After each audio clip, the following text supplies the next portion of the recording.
Welcome again. Thanks for being here. I think a lot of you already know why we're here. This is the digital fashion roundtables. My name is Kata. I'm from Aarhus University, and I've been running this project for a while now. We are doing the project under Lifestyle and Design Cluster, focusing on digital fashion in general, looking at from all kinds of perspectives. And for this roundtable, we teamed up with Copenhagen Fashion Week to see what they are up to, and also invited some other guests. We have Isabella and Dora here with us from Copenhagen Fashion Week, and then we have Holly from Rotate Remain and now Cannari. And we have Felix from Virtuall, and they will walk us through different scenarios in the digital fashion realm. First of all, I would like to ask you to introduce yourselves, who you are, what you do, where you come from. Maybe we can start with Isabella and Dora.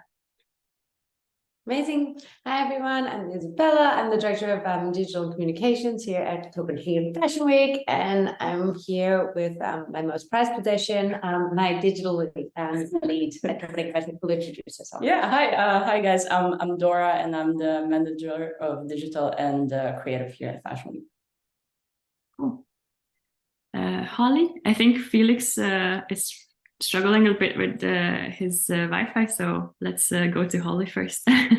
Hi everyone, I'm Holly. I'm the Director of Marketing at Birger Christensen. I joined the company a year and a half ago, and we started our digital Web3 journey 1 year ago. But I come from a background of e-com and digital, so I was at My Teresa, where I was doing AR campaigns, 360 stores, and to really engage a global audience with digital. So I've kind of brought that experience over to Denmark, and now we are on a journey with Rotate, Remain and Cannari. Cool. I think Felix is still rebooting, so maybe we can start with some cases. I asked you to prepare some digital fashion cases. No, Felix is here. Can you hear us? Yes, sorry, the Florence connection is a bit bad. It's okay. You're just in time to introduce yourself and Virtuall. Cool. Yeah, I'm Felix. I'm CEO and co-founder of the tech startup Virtuall from Copenhagen, and we believe that brands can utilize virtual fashion channels and can utilize all the opportunities that are out there for creating engaging communities. And what we are doing is we want to lower this threshold for brands to explore these different virtual channels. And what we see is that a lot of brands are struggling with that, because every channel, I will go more into detail on that, has different requirements, and where a lot of resources are needed for brands. And our platform pretty much lowered the threshold by creating some way to distribute assets and to monitor the assets that are in these virtual channels. So we are a tech platform for that purpose.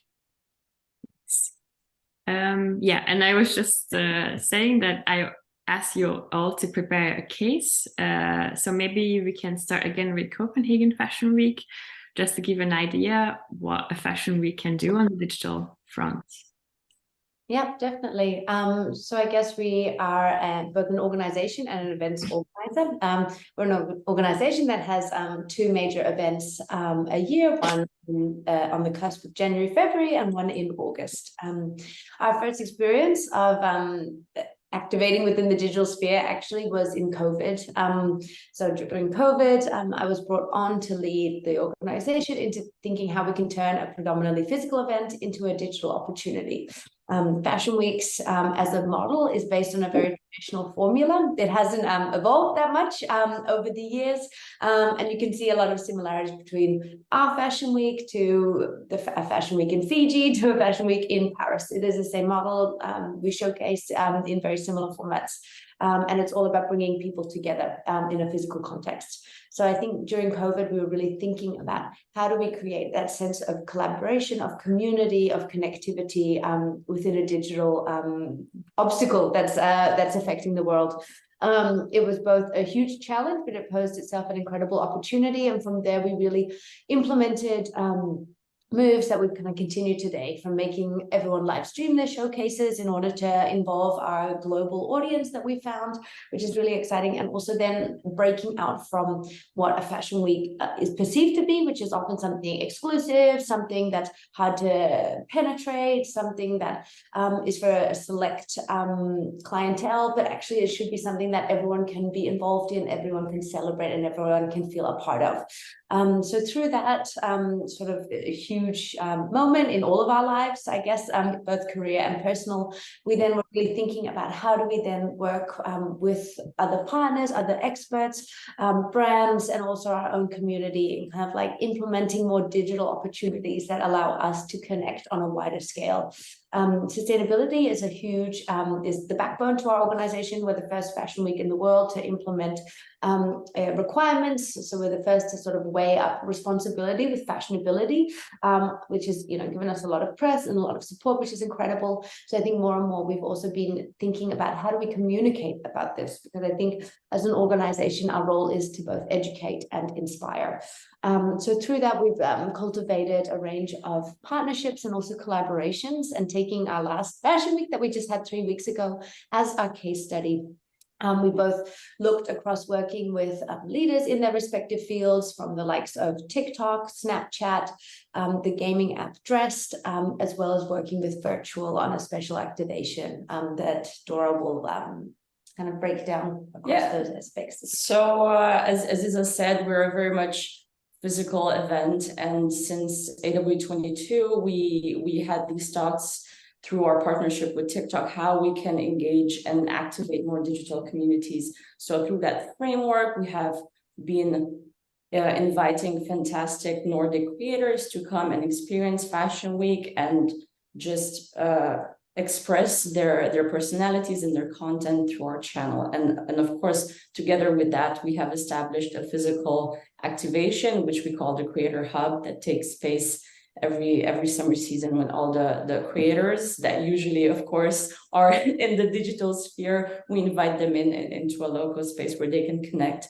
and ideate, of course, and experience Fashion Week at a certain level. And we found out that through this season, we actually started dipping our toes in many digital activations, such as Isa said, with Snapchat, and also with Virtuall, where we have activated with Virtuall on TikTok a special filter of our sunglasses, and of course with Snapchat a filter that was brought to life by bringing in the Snap Mirror into this the Creator Hub. So what we saw was that we had a great response in bringing digital activation, a Snapchat lens, into a physical space where creators were actually there involved and urged to use the lens and interact with it, to sort of educate our public into using these digital elements. So I think that was a very good exercise for us, and a very good first step into understanding better our audience and how they interact with our various digital activations. Yeah, I think as a fashion week will always be a predominantly physical activation, but we're looking to actually build the bridges between digital and physical, because of course the opportunities that the digital worlds offer are endless, but with endlessness comes overwhelming sense of where to start as well. So trying to create things that actually we can really tie very easily together, we can communicate about, and we can evolve in, because I think also it's also new learnings for us as well, and we're trying to also make sure that we don't lose ourselves or fracture what we're doing, and that we make sure that it is still centralized to our mission, our brand missions, and also to like building out those communities in steady mannerisms. We're really proud of what we've done and how we continue to grow, but I think also with the incredible growth, this season really solidified us as the 5th Fashion Week, comes incredible responsibility to make sure that we keep our communities together, and keep that magic that people really love about us. And I think also, with all these digital opportunities, we would hate for it to then become that we're worried about diluting ourselves, but actually make sure that we've got strong and clear messaging, and also strong and clear connections with all these different communities as well. What we've also learned is that fashion doesn't necessarily translate in the way we've been working with it into these new digital platforms as well. So we've had to adapt ourselves too and rethink about how do we communicate with people through these platforms. How we work with TikTok is very different to how we work with Snapchat, to how we work with Dressed, to how we worked with Virtual before. So it's also like a consistent state of learning. But I think it's also a way of then allowing fashion to adapt itself. And certainly like it's made us question at the end of the day, what is the role of a fashion week? Which I think is something that we need to strive to continue to question so that we can evolve effectively. I think that there's nothing worse than something that sort of sticks in the formulas that it's worked on. And you know, we really do believe that change is always a good thing. So I think we're on a constant journey without that sounding too well-being retreat. You know, but we want to also make sure that we are opening ourselves up and that we do not know the answers. And actually by admitting that, then we can like open ourselves to like new ways of working and actually like collaborating, which is something that's so key for all of us. I think we can all admit that this has been an incredibly tumultuous financial year for the fashion industry at large, much for the smallest emerging brand to also the biggest leader, that we've all had struggles. And I think it's only reiterated how important it is to work together and collaborate. And with these, and like I said, with these obstacles come new opportunities. So I think the digital sphere will like prove to solve a lot of the issues that we also face, but also like allow us to think of our industry in different mannerisms as well. So it's exciting times. And I think, you know, we've very much been testing out new opportunities that we hope to strengthen and kind of continue to build upon. Yeah. Amazing case. I already want to pick up on a couple of words that you dropped in. We will revisit them, but I think one of the most important things that you mentioned is that it's been such a huge journey since COVID. And then when COVID hit, it was really much thinking about how to replace the physical with the digital. But as we are coming out of it, it's more about how the digital can complement the physical. And that's a very different mindset. And it's really, really interesting and important to look at it from that perspective, I think. And I really like the sustainability, the collaboration. We will revisit these words. But I also want to hear from maybe a brand perspective, as Roundtables is a brand representative at Copenhagen Fashion Week. Could you also walk us through a case, Holly? Yeah, of course. So I don't know how much people know about Birger Christensen, but we have a history of over 150 years. So we used to be one of the biggest fur suppliers in the world. And then 5 years ago, as we changed throughout history, we started Rotate, and that's with our creative directors, Dora and Janetta. And then 4 years ago, we started Remain, which very much speaks to our heritage and craftsmanship. And then only a few weeks ago, we started Cannari. So that was a bit more 90s nostalgia, Y2K music culture brand. So it's really reinventing, and innovation are definitely a part of our DNA. It's also a key pillar at Birger Christensen. So we have innovation for change as a key pillar. And an example of that is that all of our designers are now being trained in Clo, or are trained in Clo 3D. And with that, we aim to cut our prototypes by 80% in 2025. And also on our journey, as I mentioned, launched a year ago digitally, is that we've realized we can decouple growth from using resources and harm on the environment. So we've been experimenting and have created AR versions of our physical designs, but we've also created digital only versions as well, where really creativity and design is endless. And for us, it's also a journey where it's for the long term. Of course, you know, from a marketing perspective, we've seen an amazing result, but it's actually not just marketing, it's innovation and tech throughout the business, and really a new way to connect with our customer. So in terms of the journey, a year ago, we created an AR flaming dress. I'm sure you've all seen it. And kind of similar to what Isabella was touching on, the reason for that is that we obviously do shows every year, twice a year, and we felt that, you know, of course we live stream and people can see it on social media. We felt that we wanted to open up our show a bit to our global audience. So with that, we decided to come up with the idea that we would create AR versions of the garments you saw on the catwalk. So effectively, users could try on the dress that they were seeing on the catwalk. And to create that, we worked with Mojo Moto, and we used clothes 3D files of the dress, and we brought it to life in AR. So we used Snapchat, and you could try it on, and it was flaming. And with that, it just allowed us to kind of experiment with new creative rules. Like, the opportunities are obviously endless. Like, the dress was literally on fire. Like, it was super cool. And then with that, it was still a good time for NFTs for us as well, that we took those digital assets and decided to create NFTs of the garments. So I'm by all means not an expert on the blockchain. I didn't even know how to mint an NFT. So we partnered with the Dematerialized, which is an NFT e-com platform. And we didn't know what to expect, but really we were amazed as well. I remember refreshing the page when it went on sale, and it was sold out immediately. So we created 2 NFTs. We created a Virtuall NFT, which was that you got the made to order dress, but also the digital NFT, and then a whole batch of just digital NFTs. So we sold the Virtuall for €800, which is almost double what we would sell a physical dress. And within minutes, I think we made around €6,000. So it was an amazing result, and it was obviously testament to the fact that we can kind of decouple growth and our harmony environment and create digital assets, but still maintain revenues. Also, which was really nice, it was the first of its kind with the Dematerialized in terms of NFTs, that we had transparency across the digital supply chain and the making of the NFTs. So we had to be very transparent on who made the NFT, where the digital creators were around the world, which blockchain we used. I think it was Ethereum, and just to have that transparency, which was really nice. And very much from there, our journey continued. So we really now, especially with Rotate, always tried to have some digital element that makes sense. So we recently created a 360 virtual store that people could, in 360, shop around and click to buy. And then in February this year, we launched on the metaverse as well.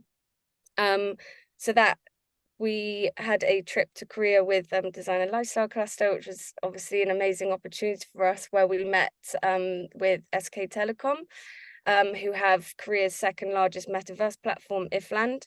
And through that, we became the first fashion partner outside of Korea to launch on their platform.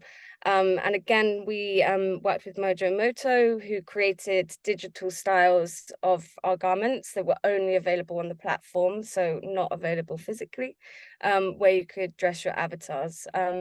So yeah, really from there, it's just been a continuous journey. Very recently, we launched a festival merch line. And with that, we also did a digital version of the hoodies and the t-shirts with Mojo Moto and their new app Fash Hub. So you could try on flaming t-shirts or color morphing t-shirts, but also buy the physical. So I think it's very much kind of what we touch on again, is the digital and complementing the physical. So I think, you know, for us, of course, it's new opportunity to connect with an audience that's very tech savvy. They're expressing themselves digitally, and is just, yeah, I think redefining how our audience kind of experience Rotate beyond the physical. Very, very cool. Again, a lot of good stuff in there. And then I will like to revisit your case as well, because I'm very, very curious about the learnings that came out all of this, because obviously these were first tries and experiments and so on. And now you're maturing, so maybe you can share some learnings later on. But first, I also want to hear from Felix, and it would be nice if you also walked us through a case virtual. Sure. I mean, like for us, it's interesting to pretty much bring the user through 4 different stages. And I think this is what virtual fashion can also help you with. First, it is to inspire the consumer with, for example, 3D animations or showroom. Then the next stage is to also help them a possibility to try the garments on, even though you're not physically there. And then the second part is the third part is to collect actually item that I, as a consumer, have the possibility to have this unique item under my name, for example, and I can be part of this new community. And the last part is to actually play and to use this item, not only physical, but also in a virtual space. And my case is more about, we work together with a Portuguese fashion brand And that Portuguese fashion brand said, okay, let's actually optimize our e-commerce. And the first way they did that was by using more 3D animations to also show how the items look like in different environments. So they used it to inspire the consumer. And then as a next step, they said, okay, it might be hard for our consumers to actually try on the items if they're just in the e-commerce. Can't we just also integrate some sort of virtual try-on so that they can also through social media channels, for example, like Snapchat or TikTok, but also through some other software actually try on the garments. And then the third step was to say, okay, for our brand, for our consumers, it would be great not to only buy the items, but also really to own the items and to be able to also communicate with actually other consumers in the community. And the way they did that was by every time you bought a physical item, that you pretty much an NFT was generated, and that with that NFT you actually had access to the community page of that one fashion brand, where you could then, it's a space where you could co-create or share the news or whatever you want to do in this community. And then as a last step, they said, okay, if you buy already this item right now, why can't you also actually wear it in some other worlds? So they said that would be interesting, for example, if you buy the physical item, that suddenly you also have the skin in Ready Player Me and you can wear it in Ready Player Me. And this is, for me, this is a good case of a kind of a journey where you can say, okay, what is the single source of truth right now for a fashion brand? And it's actually still e-commerce. So how can I bring as many different virtual experiences into the traditional e-commerce that is going on right now, so that I can kind of create a virtual fashion journey? And and again, that was a sustainable fashion brand. So for them, it was also through this whole community building and all the other activations around that, you suddenly created additional value layers that helped in the end the consumer as well to think about this item that they bought, not just as a physical item that keeps you warm, for example, but actually as an item that goes far beyond any offering that was there before. Yeah, very, very, very good. Maybe since you stopped on the note of sustainability, maybe we can talk a little bit about that, because Isabella and Dora also mentioned their sustainability agenda. And I'm wondering if how does sustainability fit into the digital? If you could comment on this a little bit. Is it, I'm always thinking about if sustainability is the driver or the goal, or is it more of a side benefit for brands, or how do you see this? Maybe you can start, Felix, and then we can go to Isabella. I would say it's a bit also in transition. I would say it's a side driver right now, and I think because it's still something new for more brands, but it will be kind of the goal in the future because there will be more regulations around it. And in this regards, what Holly talked about, they use, for example, 3D in production is already great, but we look at it more from a commercialization perspective. And there we see the possibility that you actually, sustainability is also a behavior shift for the consumers, and how you create this behavior shift. And I think the best way to create a behavior shift is to add more value towards what you're offering already. And this is what virtual fashion can do, because suddenly you don't only provide value in a physical way, but also value in a virtual way. Any comments on this, and also maybe additional thoughts, Isabella, Dora?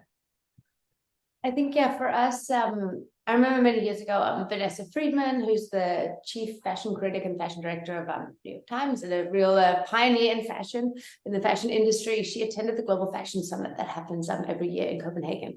And she said the issue with sustainability is that we're not all speaking the same language. So my definition of sustainability is different to your definition of sustainability, different to Dora's definition of sustainability. So I guess what we tried to do with the work that we've done is also like work at collaborating more, and also saying that while we are not saying that our definition is the correct definition, it is one definition that we've had a lot of external industry leaders, specialists, organizations involved in crafting, and that it's something that people can then take and share and adapt to their own organizations. So with our minimum requirements, we work with other fashion organizations, from Oslo Runway, which is Norway's leading fashion organization, to Fashion Helsinki, which is Finland's leading fashion organization, to the Icelandic Fashion Council as well, to also the British Fashion Council, which is exciting, and also hopefully and working closer and closer with the likes of the Federation de la Haute Couture et la Mode, which is Paris Fashion Week and the leading fashion organization there, and trying to work with the minimum requirements model that we have crafted, and seeing how they can then work with that. So I think our job across digital and communications is, how do we talk about it? How do we educate our viewers? And I think that's an incredibly powerful opportunity that we have as a fashion week, because of course fashion, I think it comes back also to that question of what is our role as a fashion week, and that we do want to educate and inspire. There is something inspirational about street style, but then we also want to ensure that we counter that with education about the work that we are doing, and also what our brands are doing within the fields of responsibility, both on socio-environmental levels, but also on far greater planes as well. So I think that's sort of what we've been really focusing on as a driver for our communication, in that we want to also make talking about sustainability and responsibility way more accessible for our audiences. You might notice on our Instagram that, we have from content from being backstage at a fashion show, which is really exciting and shows a different perspective that not everyone gets to see, but then also talking about, our annual report, and what our findings were, what our wins were, what our losses were, what we need to do better as well. So sort of starting to merge these all together. And I think more and more that's going to be how we, think about, we communicate on sustainability and responsibility, but that's definitely becoming a backbone of what we want to talk about, And I think also we've indirectly been focusing on that because we have a huge focus on emerging designers, and we cultivated our emerging talent scheme, CPHFW New Talent, just under 2 years ago, which looks to be a talent incubator program for our emerging designers, of which we're really lucky to have Birger Christensen collective on board as a patron and really investing in the next generation. And through this next generation that we're also seeing incredible solutions to the issues. We're seeing brands that actually are focusing on degrowth, on new business models, on upcycling, on working with incredible textile solutions and suppliers as well. So actually indirectly, by focusing on the next generation and communicating about that, we're also then communicating about responsibility and sustainability in a mannerism that can be more approachable or engaging to our viewers. So I think it's sort of thinking about that and how we can both directly and indirectly talk about responsibility in our field, which is, where the industry is at, is a vital topic of conversation that we need to continue to push forward. Yeah, I love that answer, because I think when it comes to sustainability, it can be such a scary word, and also entering conversations around sustainability is also very difficult, I think, because sometimes even if you try, you don't have the language, you don't have the understanding, and you're there to learn, but you're immediately excluded just because you're not on the level where others expect you to be. So I really like the thinking behind utilizing digital to make sustainability more accessible and easier to, understand and learn from it and so on. So I definitely support this message. It's great. Holly, do you have any thoughts on this from the brand perspective? I mean, I'm not the sustainability Okay. but I mean, from a digital perspective, I kind of touched on it, is that I think the NFT example, of course, and the fact that we had a made to order dress and still maintained, if not double revenue on a dress that we would sell physically, it really shows that there's obviously a case there for us business wise and sustainability wise to transform potentially how we are selling things. Of course, it's it kind of unlocked a new way of a new revenue stream and digital clothing sales, which isn't something we kind of expected to work, and I think that's obviously something as a brand we will continue to look at. That's not to say, as we mentioned again, that the digital will replace the physical, but that there is something there. And again, the virtual prototyping throughout the business is that we're reducing waste in our product development with 3D modeling. So it's really, I guess, in terms of sustainability and digital, become very intrinsic to our business, from design right through to marketing, because if our designers are designing in Clo 3D, I can easily take those files and produce AR filters or NFTs or digital wearables that we can potentially sell and have revenue from. So I think we're obviously working it out, and it is a journey, as we kind of all seem to be on right now. But yeah, in terms of sustainability, there's definitely a focus here in terms of innovation and digital throughout the business. Amazing. And it also brings up another word that Isabella dropped before, the collaboration aspect of it, because I think that's also something that is really important to talk about when it comes to the fashion industry, because I mean, it is perceived very rightfully, I think, as a non-collaborative environment. And I'm wondering how the digital is changing this, if it is changing it at all, because I feel like it is, because you often don't have the in-house talent yet to do all of these digital activating. So you mentioned your collaboration with Moto and Ifland and so on, Holly, and Copenhagen Fashion Week also mentioned that you are having all of these partnerships and talking to each other, basically trying to educate each other, learn from each other, help each other. And Virtual has a lot of brands that you work with, and can you talk a little bit about this collaboration, how that's changing in the industry, because I'm also very curious about that. I don't know who wants to start.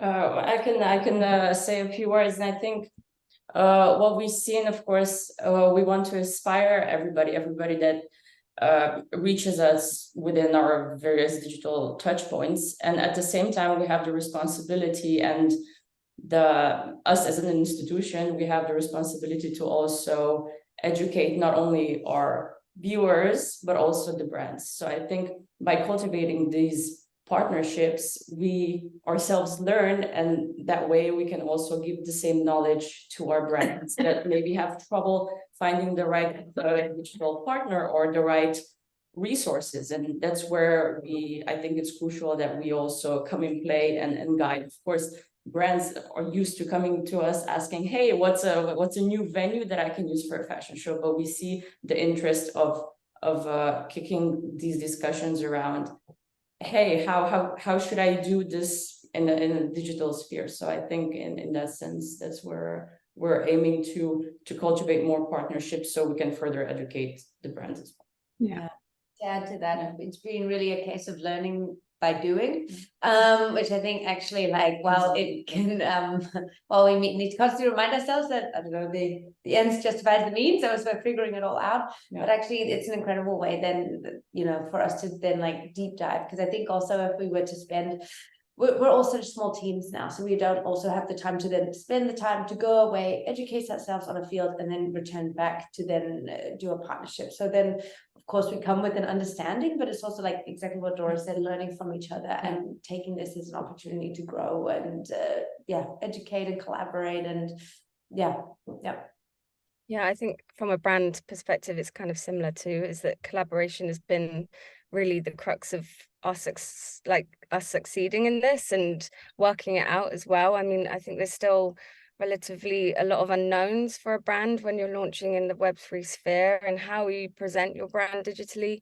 Of course, the budgets as well, it is an investment, and it's something that needs to make sense for us. And I think that's why, you know, collaborating with local businesses like Moto has just been really integral to how we do this, and that we've been working it out together and kind of exploring this sphere together. Because it's kind of been high risk in some cases with the investment, but in my opinion, it's an investment for the future, and something we realized very quickly is an investment for the future.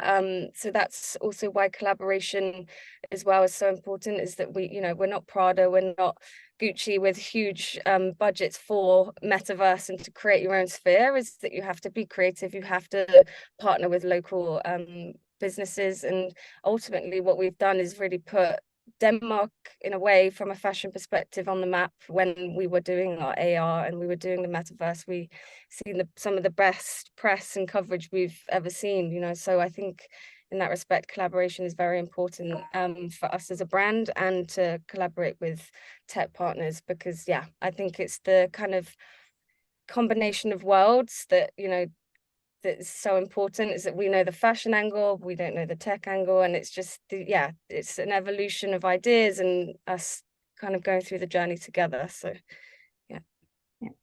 any thoughts on this, Felix, coming from the tech perspective? How has it been collaborating with all these brands? I mean, it's always, I mean, I would say the fashion industry can also be a bit more of a conservative industry in a few times in adopting new technology. And I think that's that's kind of quite a challenging factor, because again, like there's no ROI on a lot of these pilots yet. I mean, so or maybe you barely break even. So it's always a bit communicating that. I think Holly said it very well. It's like exploring the new space, and we know kind of there's a future, but it's not there yet. And I think, how do you manage this balance? And I think it's kind of a trial and error process. But it's also not only a trial and error process for the brands, but it's also a trial and error process for the channels as well. So Snapchat, TikTok, if it is Ready Player Me or virtual showrooms, like they are all in exploratory phase, and I think that's the beauty of it as well, because all of these are trying to kind of find the right case. And what we realized is, I mean, for us, vision that we have. So I, as a brand, bring virtual experience of it, showroom, AR filters, or whatever it is. But it also means that all these channels also need to collaborate with one another. And I think this is also sometimes that they realize that it's not only that a brand goes into my experience, but actually I get even a greater value if the brand goes into my experience, another experience, and we actually kind of connect these two experiences together, because suddenly there's a greater value coming out of it. And I think that's from a tech perspective, but also looking at the channels, I think this is also a huge learning. That's quite interesting. Yeah, I think I would like to talk about that a little bit, the whole interoperability issue, because there are so many platforms, channels, places that the brands can choose from. And I think it might be quite scary for them to, I don't know, to decide and to launch on one, and why not the other one? Do you, like, when you build these strategies for the brands, how do you help them find the right platforms, and how do you overcome the interoperability issue? I would say, I mean, like they're the typical steps that you do if you want to go into any channel. So you think about, okay, what is my brand right now? How are these channels? What are the demographics? What are the user groups? How are the interactions? How well does it fit into my channel? So they are kind of these typical strategic thoughts that you have of in the beginning. And then the other one is more to pretty much what we do is we find a way how to test this experience in a way that is the less, let's say, risky for the brand. So it can be that, for example, I as a brand don't even have my own items there, but I just create a virtual collection, don't even brand it, and I just test it there and to see kind of how consumers interact with it, what's kind of the content there. So I think there's like ways how you can test things without really being there yet. And I think that's something that we also often do with customers.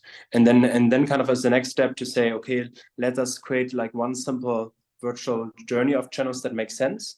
And I think there what it just have to kind of adjust to, I think it's great that, for example, Christensen is already creating these items in closed 3D, because if you have these closed 3D items, and this is now more a bit going into the technology, each of these channels have, of course, different requirements, and this is not going to change in the near future.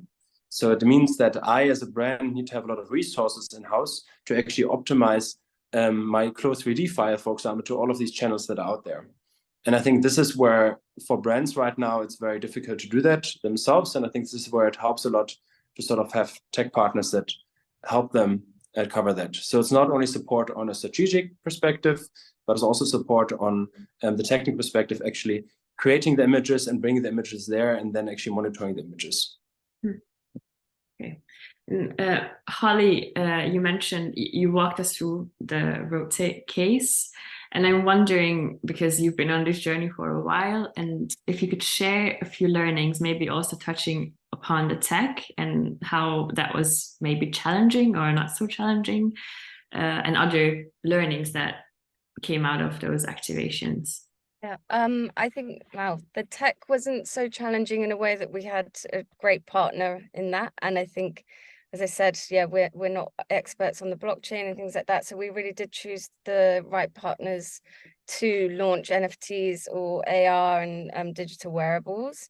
So that aspect was fine. I think as a, you know, not a smaller business, but, you know, in the world, medium enterprises, that, you know, resources were slightly tricky, is that it's actually just me internally that works on it. And I think, you know, obviously, as we prioritize digital, especially throughout the supply chain, that, you know, I think eventually we probably need to hire someone that can project manage or, you know, look at these projects, because it is a lot of work internally. And as I said, a massive investment for the company. So yeah, I think that's kind of been the hardest on the journey. But ultimately, I think the benefits have outweighed kind of any downfalls. I mean, obviously, like I said, the budget side of things is slightly tricky. So there needs to be a way that we can do this kind of more on a, a consistent level, but one that makes sense to us budget-wise and where we see return on investment. But in terms of benefits, it's just really that, creativity and design has been reimagined. There's few constraints when you're designing digitally, and creating AR and digital wearables, kind of a flaming dress, of course. And it really is that our most popular styles, for Rotate, for example, can be worn in designs that aren't even possible in real life. So I think the ultimate benefit as well is that, yeah, we're complementing the physical and allowing our customers to engage with Rotate on a deeper level.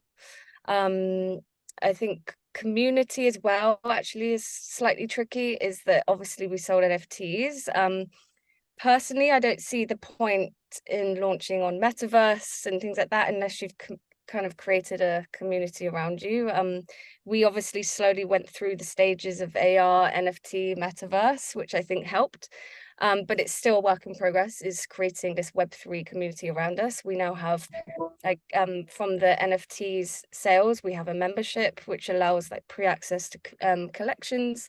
And I think in the future we'll build that out, that eventually, if you own a digital wearable or an NFT, that maybe you get tickets to our shows and things like that. So that's also a work in progress, and something that's slightly tricky to kind of build, but is obviously something that we're doing. And yeah, I think ultimately it's been mostly benefits. I think there's obviously things we can do to kind of bring it to sale as well. So like, smarter buying decisions and less returns if we have AR at the checkout, or try before you buy and things like that. And then the sustainability angle, of course, which we touched on already.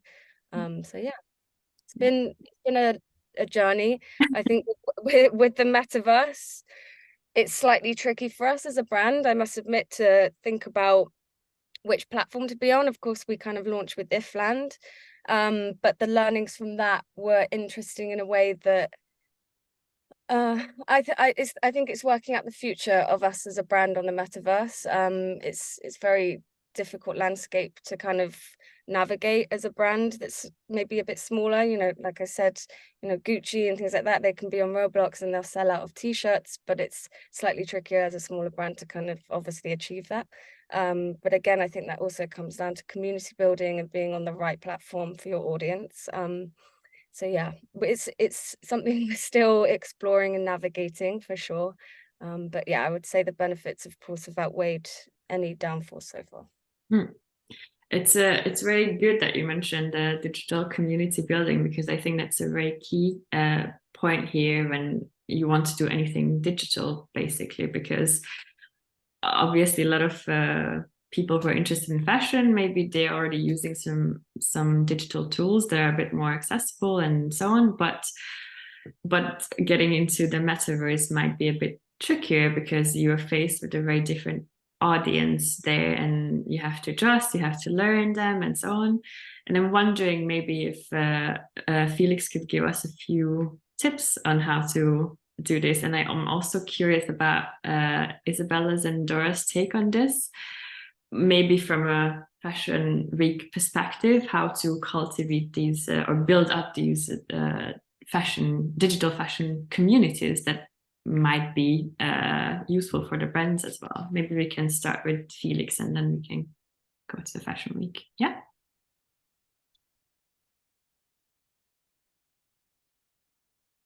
Felix, can you hear us? Okay, I can start. Yeah. I mean, like for us a little bit like the value proposition. I mean, we support brands and also building these digital communities, but it's kind of more of a, that's kind of then more of a, you need to have an expert actually for these digital communities. And I think this is what you also experience, because it's a very different way than fostering a community in social media. And I think this is I think where a huge resource problem is coming in. There's so much expertise and every channel is different. And I think that becomes very, very hard. But I would say that generally on a community basis, like what we can see, what works very well is do you create, I mean, it's the same also in social media. Do you create passive content or do you actually create engaging content? And I think what we can see that what works very well in different virtual worlds, for example, Petto, the biggest, one of the biggest virtual worlds from South Korea, that there you just create more contests or competitions. So whatever you can do is actually to draw on the audience and to let the audience participate and feel that they're contributing to whatever fashion designer process you're in right now or something. And I think this is where we see a huge potential. And if you also look at a bit how the NFT project has been going on for bigger brands right now, for example, Lacoste and LVMH are doing extremely well right now. They have these communities, but actually they find very interesting, interactive, engaging activities with actually the NFT holders. So for example, they're really good in doing games and competitions. And I think this is something that needs to be there, some sort of playful experience where I as a user in this, or I as a person in this virtual world actually see that you are trying to contribute to the community of creators. And you're not just trying to push your whatever PR marketing content it is, that you're just trying to push this on me. And I think this is it's not only for virtual worlds, but I would say it's generally for all these virtual fashion channels. And I think this is something that fashion brands really have to kind of internalize, because that's kind of the fundament. So either you really try to engage with the user and really try to understand them and create some way how you can mutually contribute from this engagement. Or if you want to do it in a very passive way, then maybe it's not the best strategic next step for you as a brand. Yeah, it's also because when I listen to what you're saying, it's again the word collaboration and co-creation, that it's not just within the fashion industry with, I don't know, techie people and fashion weeks and so on, but maybe extending to that collaboration to your audience as well, to users, because I think as also someone who is very interested in fashion and I like to play with it, I really like to engage with these, I don't know, activations. So I think it's a very, very good tip that you also have to bring collaboration down to your users, to your customers. I think everyone should remember that. Any additional thoughts on this, Isabella and Dora? Yeah, exactly. I think for us, our case is a bit different than the brands, because we're an organization and we very much focus on cultivating digital communities from our content creators that I previously touched upon, that they come and create content and also have a physical space to meet and of course create the content in the digital sphere. And I think for us, we try to give them tools, lenses, AR filters to further add an extra layer to the community building, not only gathering them, hosting an event dedicated to them, but giving them the extra layer of interaction and that sparks creativity. So I think that's something that we've seen that worked very well this season, and we really want to explore that area more into highlighting the physical space and the physical events with more digital activations and filters, lenses that make users interact and react to us better. Yeah. I think to add to that, it used to be that to show that you'd been at Fashion Week was a picture from the front row, and actually we're trying to break that down to show that, like, collaborating with the likes of Virtuall, we created an amazing sunglasses, which was a way for people to show that, like, to give a signal that they were also present, they were also part of it in that way and through different mannerisms. And then creating our creator hub, it was a space that feels like it was sort of almost like the room of requirement. It could be anything for people. It could be a place to meet new people. It could be a place to connect with old friends. It could be a place to just celebrate one another or have a party that also, like, broke out of sort of seemingly exclusive environments and actually created new opportunities to connect, etc. So actually that's what we sort of really want to do more of. And I think finally it was really like Dora said, like, we leaned into our amazing ambassadors and really let them lead the way. Dora is incredible at absolutely everything, but it's also about, like, looking at other people's specialty and looking at their different perspectives and leaning into that and not saying, hey, we might be the organization, but that doesn't mean our perspective is the only perspective. In fact, as the organization, we want to invite other perspectives into the room and into the space. And so letting them kind of create incredible content from us from all angles. It could have been from a get ready with me to a look at my incredible friends, they're so cool, to also like this city's amazing and I loved the casting of this show. So such an amazing array of content, and through that they then activated their friends and collaborators and communities, etc., and sort of let us like gather all these people in both digital spaces but then also in physical spaces as well, because I think, like you were saying, it's not about one or the other, it's about using the other to enhance one to enhance the other, and vice versa. So that's sort of what we're really trying to like focus on here. And can you maybe, as a closing, we have 5 more minutes to go, I'm very curious about your audiences, your users, all of you. Maybe could you elaborate a little bit on the audience of the Fashion Week to begin with? Like, how do you feel like it's changing with the introduction of digital? How is it changing? And I'm also curious about then maybe Holly's perspective on how introducing these digital activations is changing your customers, your users, who are the new people that might be coming in, or is it all people just changing, all customers just changing behavior and so on? And maybe from Virtual's perspective as well, a little bit about your users and audiences, how they are transforming, if they are transforming. I guess I'll start.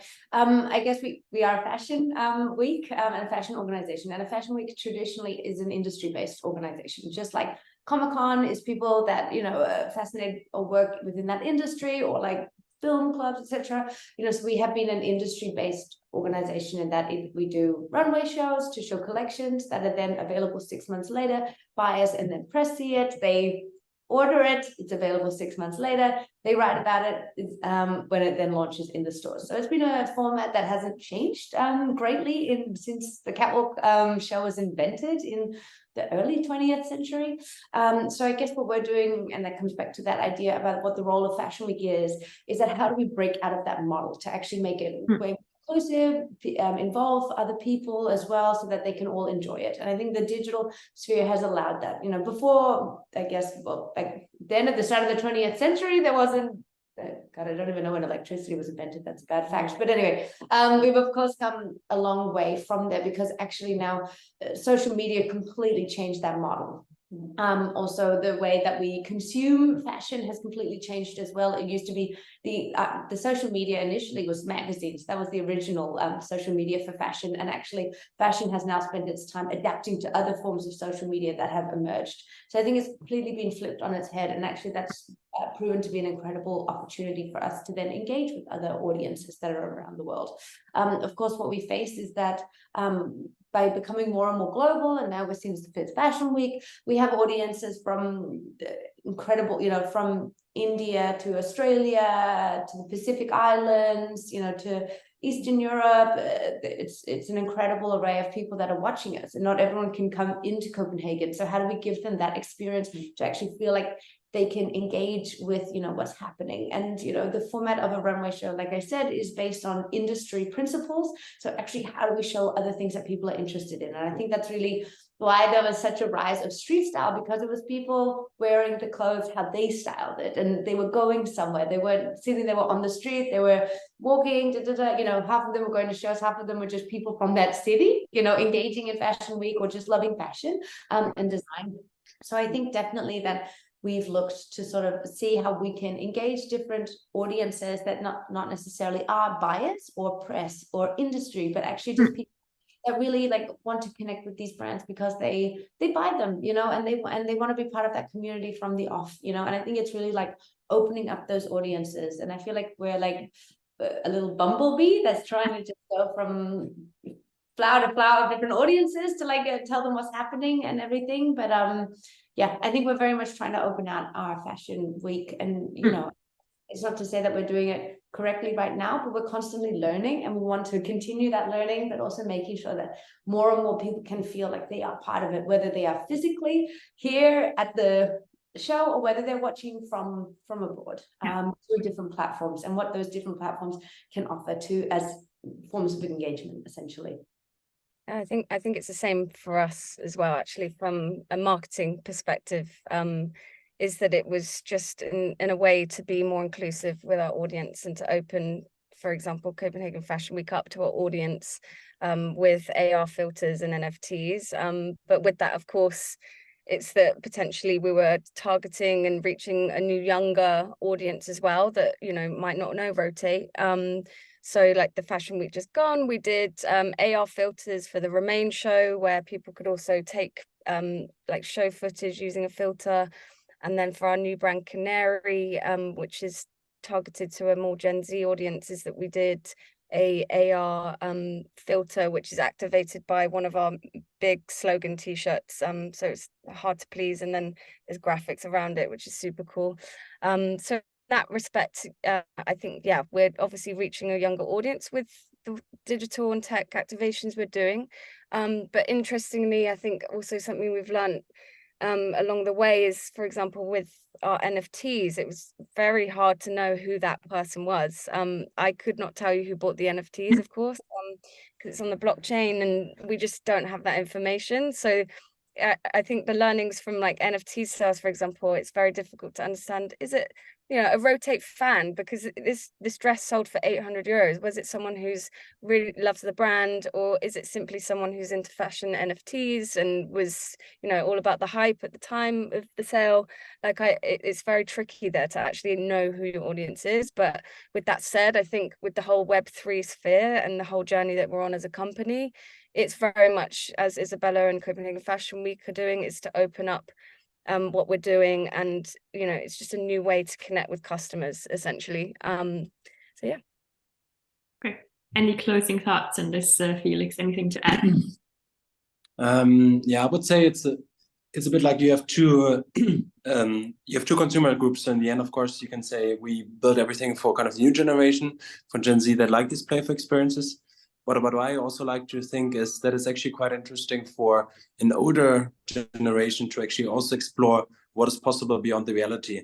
So I think it's also interesting to think of, I don't know, 40-year-old woman who likes to buy a Rotate dress, and to think of, okay, that woman has a kind of specific experience from a physical item, but how can I now suddenly actually create this virtual layer on it that she might think is actually really cool? Because suddenly technology is something that is not like seen as a destructive thing, but rather as a contributional thing. And I think in that regards, that might also be something interesting to think about, how to engage the older generation in all these technology trends and to inspire them on that. Okay. Very nice. We are closing down, but before we go, I wanted to ask you a final question, and that's just a very simple: what are your wishes for next Fashion Week? What would you like to see when it comes to digital? Maybe everyone can add one thing before we close. Who wants to start? Isabella, Dora? I think definitely we would love to see more brands taking the initiative that Holly and her team is doing at Rotate, Remain, and Cannari. That would be lovely to see how many crazy interactive ways other brands can offer to the show schedule on and off. Yeah, definitely. I think last year we went out to the Web Summit with our CEO Cecilia Thorsmark to host a talk on the importance of supporting emerging talent, and we brought the British Fashion Council and Fédération de la Haute Couture à la Mode with us. And my biggest learning is that there was a fashion stage, and then there was like all the other stages. You know, there was people from Airbnb to OnlyFans to crazy new companies that were emerging. But I found that all the fashion, we were all clustered in one corner, and we're finding integration harder to talk and approach all these new companies and digital leaders and innovators and agitators doing new things. So I think it's also working out new ways to help us break down those barriers that we find, you know, because we are speaking different languages, and that can be intimidating, both for, you know, the tech industry, the digital industry, and for the fashion industry. So I think it's working out ways that we can collaborate more, because often our lives don't intertwine naturally. So actually we need to find more spaces that actually we can communicate and talk about what we're doing in language, in like a communal language that we can all understand. Yeah. I agree. I think from a brand perspective as well, it'd be important to see that this collaboration continues to happen where we're bridging the gaps between tech and fashion. And yeah, more brands are getting involved. Like, you know, it can be quite easy actually to create an AR filter, for example, and it doesn't have to be expensive. So I think a lot of brands necessarily don't know how accessible a lot of the tech can be. And yeah, as we mentioned as well, you know, the landscape changes every day. There's a lot of unknowns as a brand and how you present yourself digitally in Web3. But as long as more brands are testing and experimenting, like as a, you know, a local market in Denmark and Copenhagen, it's really cool that more brands become creative and that we explore this like innovation together and inspire, yeah, a whole new world of tech and fashion innovation. No. So I think if you would create a bit more, like if we would create more educational touch point towards the Fashion Week, I think what we can do is we can create a huge pull actually for the attendees of Copenhagen Fashion Week. They would also be very excited about trying out these things. I think if you have this pull from the attendees, then suddenly also maybe brands that were a bit more passive about adopting to the technology would then also think, wow, this is actually something cool. It seems like a lot of people are adopting to it. So I think that's creating this educational stage would be essential. And I think that that's something interesting. And as a last point, again, you are very international already with Copenhagen Fashion Week. How can you replicate some of this physical experience in a virtual space so that, for example, a person in South Korea can go into a virtual part of Copenhagen Fashion Week? And I think there you can, it's a very interesting format to go beyond the typical webinars, but actually to create more of an immersive experience of Copenhagen Fashion Week. So a person who's very far away can also experience that. Amazing, amazing thoughts. So opening up and learning from each other. I think that's the conclusion of the conversation. And we came to the end. Thank you all so much for participating, Holly, Felix, Isabella, Dora. It was an amazing conversation. And thanks also for all the participants. The session has been recorded, so we will edit a little bit and then afterwards I will share it with all of you. And we will have more roundtables coming up this year. So I hope I will see you there again. I will keep you posted.